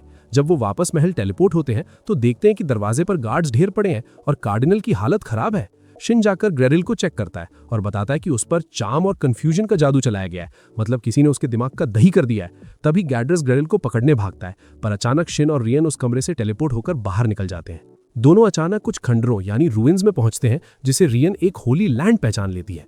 रियन सोचती है कि ग्रेरिल जैसा महान प्रीस्ट अपना दिमाग कैसे खो बैठा, पर शिन कहता है पहले यहां से बाहर निकलने का जुगाड़ करते हैं। जब वो पूछता है कि क्या तुम टेलीपैथी यूज करती हो, तो रियन बोलती है वो किसी के साथ पार्टी में नहीं है। तो शिन अपने पार्टी मेंबर्स को कांटेक्ट करने का फैसला करता है और रियन से किसी पास के शहर का नाम पूछता है। रियन बताती है कि पास ही वैमर नाम का एक शहर है। तो शिन तुरंत शनी को कांटेक्ट करता है। शनी तो टेंशन में चिल्लाने लगती है कि कहाँ मर गए तुम, पर शिन उसे शांत करता है कि वो एकदम फिट है। शनी को सुकून मिलता है क्योंकि उसे लगा शिन फिर से 500 साल के लिए गायब हो गया। तो शिन उसे पूरा सीन समझाता है। शिन कहता है वो लॉस्ट मैजिक यूज करके वहां से निकल सकता है, पर रियन उसे छोड़ने को तैयार नहीं है, इसलिए वो वैमर शहर में मिलने का प्लान बनाते हैं। कॉल के बाद शनी टियारा को बताती है कि शिन ठीक है और वो लोग महल की तरफ निकलते हैं। रास्ते में वो समझाती है कि शिन किसी डेमन के चक्कर में फंस गया है और ये डेमन्स लोगों को तड़पाने के लिए मशहूर है। टियारा को डेमन्स के रैंक्स पर लेक्चर देने के बाद शनी बताती है कि उनका सामना एक दिमाग से खेलने वाले शातिर डेमन से है। टियारा कहती है वो इतनी स्ट्रांग नहीं है, पर शनी बोलती है कि फिक्र मत कर, हम बस तमाशा देखने जा रहे हैं। महल के बाहर शनी सबको स्टेल्थ मोड पर डालती है और टियारा को लेकर दीवार कूद जाती है, जिसे देखकर टियारा की फट जाती है। फिर वो उस डंजन में जाते हैं जहां ग्रेरिल को रखा गया है और गार्ड्स को सुला देती है। वो उनसे चाबी लेकर जेल का दरवाजा खोलती है, जहां ग्रेरिल हैरान है कि ये कौन आ गया। जब शनी और टियारा प्रकट होते हैं तो ग्रेरिल पूछता है तुम लोग यहाँ क्या कर रहे हो। शनी बताती है कि उसके ऊपर जादू किया गया था, तो ग्रेरिल कहता है उसे कुछ याद नहीं है। वो उसे भरोसा दिलाती है कि रियन और शिन सेफ है और वो उसके स्टेटस इफेक्ट्स को हटा रही है। तो अभी अचानक डेमन अटैक कर देता है, पर शनी तुरंत अपनी तलवार निकालकर उसके कुछ टेंटिकल्स काट देती है। मॉन्स्टर बाहर निकलता है और शनी को पहचान लेता है। तो शनी कहती है 500 साल हो गए किसी डेमन को देखे हुए।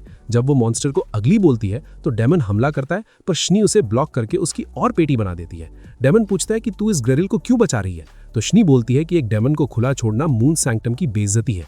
ये सुनकर डेमन को याद आता है कि वहाँ एक हाई ह्यूमन रहता था जिसने उसकी बिरादरी की ऐसी तैसी की थी, पर वो कहता है अब वो पुरानी बात हो गई। वो कहता है कि एज ऑफ मैन अब खत्म हो रहा है और शनी को ज्वाइन करने को बोलता है, क्योंकि उसके मास्टर ने तो उसे छोड़ दिया है और वो कभी वापस नहीं आएंगे। शनी कहती है कि ये बातें उसे पहले दुखी कर सकती थी पर अब नहीं। वो ब्लू मून सोर्ड निकालती है और इससे पहले कि डेमन समझ पाए कि हाई ह्यूमन वापस आ चुका है, शनी उसका सर कलम करके उसका खेल खत्म कर देती है। इसके बाद वो ग्रिल को लेकर बाहर आती है और राजा को पूरा सीन समझाती है। राजा को सुकून मिलता है कि शिन और रियन सेफ है। फिर शनी राजा को बाय बाय बोलती है और टिएरा को लेकर वैमर की तरफ निकल पड़ती है शिन से मिलने। भाई शनी ने तो अकेले ही सबका सिस्टम हैंग कर दिया। टिएरा एकदम शॉक में पूछती है कि भाई बिना किसी वैगन के इतनी दूर कैसे जाएंगे? तो हमारा शिन बड़े आराम से कहता है, अरे टेंशन मत लो, पैदल दौड़ के निकल लेंगे।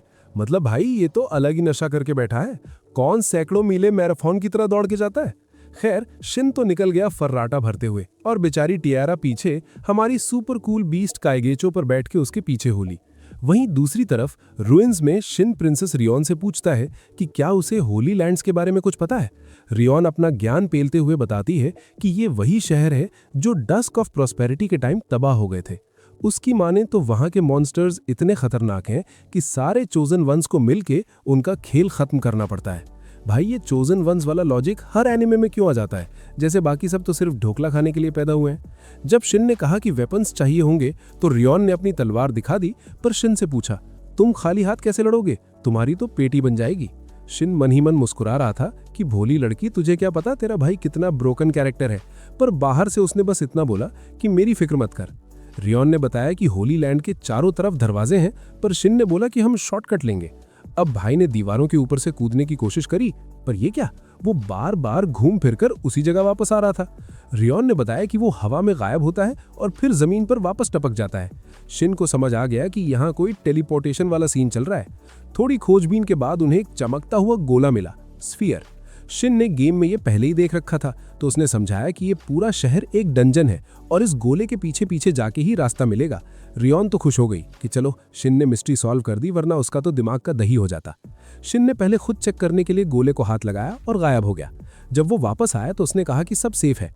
रियोन बेचारी माफी मांगने लगी कि मेरी वजह से तुम्हारी जान खतरे में पड़ी, पर शिन ने फुल हीरोगिरी दिखाते हुए बोला, एक प्रिंसेस की जान खतरे में कैसे डाल सकता हूं, और वैसे भी अगर मॉन्स्टर आए तो मैं उनका सिस्टम हैंग करके आराम से निकल लूंगा। जैसे ही उन्होंने दोबारा टेलीपोर्ट किया, शिन के रडार पर एक मॉन्स्टर दिखा। ये एक घोस्ट टाइप मॉन्स्टर था जो मिट्टी और हवा का जादू चला रहा था। अचानक मॉन्स्टर ने एक बवंडर उठाया। रियोन अटैक करने ही वाली थी कि शिन ने उसे रोका और बोला, रुक जा, पहले मुझे इसका पैक करने दे, तू बस मौका देख के हाथ साफ कर लेना। शिन ने अपनी तलवार समन करी और एक ही झटके में बवंडर को चीर दिया और रियोन ने मॉन्स्टर के 2 टुकड़े कर दिए। जब मॉन्स्टर का खेल खत्म हो गया तो रियोन को लगा ये तो बड़ा इजी था। शिन ने बताया कि बेटा ये स्कल फेस की तलवार है जो लाइट से एन्चांटेड है, घोस्ट मॉन्स्टर्स के लिए ये जहर है। रियोन ने पूछा ये तलवार अचानक कहां से आई, तो शिन ने बड़े तशन में बोला, हर प्लेयर के पास एक हिडन कार्ड होना चाहिए। आगे बढ़ते हुए उन्हें एक स्लाइमी मॉन्स्टर मिला। रियोन को लगा ये तो बस एक मामूली स्लाइम है और वो बिना सोचे समझे कूद पड़ी, पर भाई स्लाइम ने उसे अपने टेंटिकल्स में ऐसे लपेटा कि लड़की के कपड़े ही जल गए। शिन ने तुरंत अटैक करके रियोन को छुड़ाया और फ्लेयर बर्स्ट से स्लाइम का खेल खत्म करके उसका कोर एक्सपोज कर दिया, जिसे रियोन ने तबाह कर दिया। जब मॉन्स्टर गायब हुआ तो शिन ने अपनी नजरें चुरा लीं। रियोन ने पूछा क्या हुआ, तब उसे रियलाइज हुआ कि उसके मेलन्स तो खुलेआम प्रदर्शनी लगा रहे हैं। बेचारी फ्रीक आउट हो गई और शिन ने फटाफट अपना जैकेट दिया और अपने आइटम बॉक्स से स्पेयर कपड़े निकाल के दिए। रियोन हैरान थी कि इसके पास इतना सामान कहां से आता है, पर शिन ने बोला, तेरा भाई हमेशा प्रिपेयर्ड रहता है। इसके बाद उसने उसे सेल्फ डिफेंस के लिए एक फायर स्पेल सिखाई। उसने बोला, अपनी तलवार पर आग लपेटो और देखो कमाल। जब रियोन ने ऐसा किया तो वो किसी भी ऑर्डिनरी वेपन की पेटी बना सकती थी। रियोन को थोड़ा बुरा लगा कि वो सिर्फ शिन से ले रही है और बदले में कुछ दे नहीं पा रही, तो शिन ने बस इतना मांगा कि तुम एक प्रिंसेस हो, बस अपने लोगों की रक्षा करना। जब वो गेट के पास पहुंचे तो शिन को कुछ अजीब लगा। वहां दरवाजे पर एक बड़ा सा अंडा पड़ा था। रियोन ने कहा ये तो मॉन्स्टर का नहीं है, पर तभी अंडा फटा और उसमें से एक ग्रिफिन निकल आया। ग्रिफिन ने आते ही सब कुछ फ्रीज करना शुरू कर दिया। शिन ने तुरंत रियोन को उठाया और वहां से कूद गया। अब शिन एक डीकॉय चारा की तरह ग्रिफिन के सामने दौड़ रहा है ताकि रियोन पीछे से उसका टिकट काट सके। शिन उस खतरनाक ग्रिफिन को डिस्ट्रैक्ट करने के लिए डैगर्स फेंकता है ताकि प्रिंसेस रियोन पीछे से अटैक कर सके। पर भाई ग्रिफिन भी कोई कच्चा खिलाड़ी नहीं था। उसने अपने भारी भरकम पंखों से रियोन को ऐसा धोबी पचाड़ दिया कि वो दूर जा गिरी। शिन ने तुरंत एक फ्लेयर बर्स्ट मारा, पर ये क्या, ग्रिफिन तो वुल्वरिन का चाचा निकला। बिना किसी लॉजिक के खुद को तुरंत हील कर रहा है। भाई ये तो अलग ही नशा करके बैठा है। इधर शिन इतना कूट रहा है और वो वापस ठीक हो गया। स्क्रिप्ट राइटर ने पक्का सस्ता नशा किया है लॉजिक के साथ। खैर दोनों वहां से भागते हैं और एक रूइंस में छुप जाते हैं, जहां शिन रियोन को बोलता है कि तू जाके गेट खोलने वाला डिवाइस ढूंढ। असलियत में हमारा लौंडा उसे सिर्फ बिजी रखना चाहता था ताकि वो अपना असली बैटल फॉर्म निकाल सके। जैसे ही रियोन गई, शिन ने अपना रूप बदला और मॉन्स्टर का पैक कर दिया, मतलब उसका सर ही उड़ा दिया। पर ट्विस्ट तो देखो, एक सर कटा तो दूसरा निकल आया। शिन ने सोचा आज इस पे सारे एक्सपेरिमेंट कर लूंगा, पर उसके अटैक्स का कोई असर ही नहीं हो रहा था। तभी एक व्हाइट स्फीयर आया और शिन को अंदर खींचने लगा। शिन ने रियलाइज किया कि वो एक गोल्डन लाइट से घिरा हुआ है और अब ग्रिफिन हील नहीं कर पा रहा। बस फिर क्या था, शिन ने एक और अटैक मारा और मॉन्स्टर का खेल खत्म कर दिया। रियोन जब वापस आई और पूछा कि ग्रिफिन कहां गया, तो शिन ने बड़े आराम से बोला, मैंने उसे पेटी में बंद कर दिया। इसके बाद दोनों डंजन से निकलकर फैल्बीरा यानी वेलमोर की तरफ निकल पड़े। रास्ते में जब शिन ने शनी राइजर को इन्फॉर्म किया कि वो रियोन के साथ कैंपिंग करेगा, तो शनी ने ऐसे प्रिटेंड किया जैसे उसे जलन नहीं हो रही, पर बेचारी ने जलन के मारे अपने बीस्ट कागेचो की स्पीड बढ़ा दी ताकि जल्दी पहुंच सके। रात को कैंप में रियोन हैरान थी कि शिन के पास इतना सारा सेटअप कहां से आया, तो शिन ने अपने आइटम बॉक्स का स्वैग दिखाया। रियोन थोड़ा क्लोज आई और चिपकने की कोशिश करी, पर शिन ने तुरंत उसे साइड हो जा बहन बोल के रिजेक्ट कर दिया। भाई इतना बड़ा प्लॉट आर्मर लेके घूम रहा है हमारा हीरो कि सुंदर प्रिंसेस को भी रिजेक्ट कर दिया। इससे ज्यादा सख्त लौंडा तो पूरे एनिमे वर्ल्ड में नहीं मिलेगा। अगली सुबह शिन ने देखा कि मॉन्स्टर्स की एक पूरी आर्मी शहर की तरफ बढ़ रही है। रियोन ने बताया कि इसे फ्लड कहते हैं, यानी हजारों मॉन्स्टर्स का झुंड जो फैल्बीरा को तबाह कर देगा। शिन ने कहा, मैं ये सब देखकर इग्नोर नहीं कर सकता, और दोनों शहर की तरफ भागे। रियोन लॉर्ड से मिलने गई और शिन निकल गया गिल्ड की तरफ, जहां उसने गिल्ड मास्टर बैरन को खतरे के बारे में बताया। जब सबने शक किया तो शिन ने मून सैंक्टम का लेटर दिखाया, जिसे देखकर उनकी असिस्टेंट एलाइजा के होश उड़ गए। बैरन ने तुरंत इमरजेंसी डिक्लेयर कर दी। शहर में घूमते हुए शिन को एक पुरानी दुकान दिखी जिसका नाम था म्योलैंड। उसने शनी से पूछा, पर उसे कुछ पता नहीं था। तभी शिन को उसका पुराना दोस्त बैरेट मिला। कॉफी पीते हुए बैरेट ने मजाक उड़ाया कि भाई तू शहर आने से पहले ही मॉन्स्टर्स का सिस्टम हैंग क्यों नहीं कर देता। शिन ने बहाना मारा कि प्रिंसेस साथ थी, उसके सामने अपनी असली औकात दिखाता तो वो मुझसे और चिपकती। बैरेट ने बताया कि ये शॉप हिबिनेको की है, जो गेम में शिन का दोस्त था।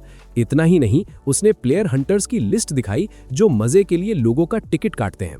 बैरेट ने बोला कि शनी ने ये बात तुमसे छुपाई है तो उसे थोड़ी पनिशमेंट दे दो, पर हमारा हीरो देवता निकला और बात को मजाक में टाल दिया। बाद में शिन को टिएरा और युजुहा मिले। उन्होंने बताया कि शनी तो बहुत पॉपुलर हो गई है। जब वो सब मिले तो शिन थोड़ा शक से शनी को देखने लगा। अगले दिन शहर के लॉर्ड टारो के साथ मीटिंग हुई, जहां चोजन वंस ने स्ट्रैटेजी बनाई। सुबह लुकआउट पर एक भी मॉन्स्टर नहीं था, तो शनी ने वॉर्न किया कि ये सर्च से पहले की शांति है। शिन ने अपने फोर्ज में एक नया डिस्गाइज और वेपन तैयार किया, मतलब फुल तैयारी। रात को सब शहर के बाहर जमा हुए और शनी ने शिन से कहा, बैटल के बाद मुझे तुमसे कुछ जरूरी बात करनी है। लो भाई, बैटल के बाद बात करेंगे, ये तो एनिमे का सबसे बड़ा डेथ फ्लैग है, पर हमारी शनी तो ओवर पावर्ड है, उसे कुछ नहीं होने वाला। तभी मॉन्स्टर्स आए और शनी ने एक वाइड स्प्रेड अटैक से एक ही बार में आधे मॉन्स्टर्स का सिस्टम हैंग कर दिया। शिन को रियलाइज होता है कि ये कोई आम फ्लड नहीं है। वो शनी राइजर को बोलता है कि मैडम एक और बड़ा वाला जादू चलाओ, पर वो मना कर देती है। मतलब भाई इतने बड़े मॉन्स्टर सामने हैं और इनका कूलडाउन ही खत्म नहीं हो रहा। अब जब लड़की ने मना कर दिया तो हीरो को तो कूदना ही पड़ेगा ना। शिन हवा में जंप मारता है और अपनी तलवार से आग की ऐसी लहर निकालता है कि मॉन्स्टर्स की तुरंत पेटी बन जाती है। दूसरी तरफ रियोन अपने चोजन वंस को अटैक का ऑर्डर देती है और हमारी टिएरा एक ऐसा तीर चलाती है जो सीधा ब्लास्ट हो जाता है। टिएरा तो खुशी के मारे पागल हो गई, कह रही है कि शिन ने मेरे धनुष में ऐसी मस्त सेटिंग कर दी है कि ये तो अब न्यूक्लियर वेपन बन गया है। लेकिन भाई ये रियोन का अलग ही नशा है। वो नाइट्स के नारे सुन के सीधा बॉस मॉन्स्टर से भिड़ गई। अब वो बॉस के अटैक ब्लॉक तो कर रही थी, पर टिएरा ने जब दोबारा शॉट लेना चाहा तो रियलाइज हुआ कि उसका माना खत्म हो गया है। मतलब भाई रिचार्ज खत्म और दुकान बंद। तभी बैटलफील्ड पर एरिस और लेसिया की एंट्री होती है। लेसिया ने टिएरा का माना रिस्टोर किया और एरिस ने तो आते ही एक अटैक में बॉस का खेल खत्म कर दिया। रियोन हैरान थी कि ये लड़का यहाँ फैल्बेरा में क्या कर रहा है, तो एरिस ने तशन में बोला कि मिलर ने कहा था कि शिन को थोड़ी हेल्प चाहिए। इधर शिन ने देखा कि मॉन्स्टर्स अभी खत्म नहीं हुए हैं, तो उसने अपना नया बैटल आउटफिट पहना और एक बहुत बड़े मॉन्स्टर को पैक कर दिया। बेचारे सोल्जर्स तो डर के मारे पूछने लगे, भाई तू है कौन? तो शिन ने स्वैग में कहा, मुझे रेड बुलाओ और यहाँ से कट लो, वरना मेरे अटैक से तुम्हारा भी टिकट कट जाएगा। शिन को रियलाइज होता है कि उसका वेपन कर्स्ड है, पर वो तो रुकने वाला नहीं था। उसने मॉन्स्टर्स की ऐसी धज्जियां उड़ाई कि सब देखते रह गए। तभी उसे असली इवेंट बॉस दिखा, जो सोल्जर्स पर माइंड अटैक कर रहा था। शिन ने अपना फुल पावर अनलीश किया और बॉस को बीच से चीर दिया। एक झटके में सारे मॉन्स्टर्स गायब और अगले ही पल सूरज निकल आया। बाद में शहर में तगड़ी पार्टी रखी गई, पर एरिस और लेसिया बिना बताए निकल लिए। शिन ने टिएरा और शनी को पार्टी में एस्कॉर्ट किया, जहां रियोन उन्हें देख लेती है। शनी ने दबे पांव शिन से पूछा, भाई तेरे और रियोन के बीच कुछ स्पेशल तो नहीं पकड़ा ना? तो शिन ने सफाई दी कि अरे नहीं रे, वो तो बस मेरे इक्विपमेंट्स और स्पेल्स की दीवानी है। पर जैसे ही रियोन आई, उसने शिन पर इल्जाम लगाया कि प्रपोज करने के बाद बड़ा नखरे दिखा रहे हो। भाई ये क्या लॉजिक है? अभी कल तक तो सिर्फ मॉन्स्टर्स कूट रहे थे और अब सीधा प्रपोज। स्क्रिप्ट राइटर ने पक्का सस्ता नशा किया है रोमांस के नाम पे। शिन की तो फटके हाथ में आ गई, पर रियोन ने बोला कि मजाक कर रही हूँ। शनी गुस्से में खाना खाने निकल गई और टियारा ने रियोन को बातों में लगा दिया। शिन ने मौका देखा और शनी के पास गया। उसने पूछा, क्या तुम जेलस हो? तो शनी ने रोकर एक्सेप्ट किया कि हाँ, क्योंकि मैं तुम्हारी मंगेतर नहीं हूँ। उसने बताया कि उसे डर था कि अगर शिन को प्लेयर हंटर्स के बारे में पता चला तो वो पुराना पत्थर दिल शिन बन जाएगा। शिन ने उसे गले लगाया और थैंक्स बोला कि मुझे इस दुनिया में वापस वेलकम करने के लिए। तभी शनी ने एक ऐसा सवाल पूछा जिससे शिन के पुराने जख्म हरे हो गए, क्या तुम अब भी मरीनों से प्यार करते हो? शिन ने कहा कि उसकी फीलिंग्स नहीं बदली है, तो शनी ने उसे किस किया और कहा कि मैं भी हार नहीं मानूंगी। तो दोस्तों, अगर जेरार्ड और शिन के बीच मौत का मुकाबला हो जाए तो तुम किस पर अपना पैसा लगाओगे? कमेंट में जरूर बताना। अगर वीडियो मस्त लगी हो तो चैनल को लाइक और सब्सक्राइब कर देना। मिलते हैं अगले वीडियो में। Thanks for watching.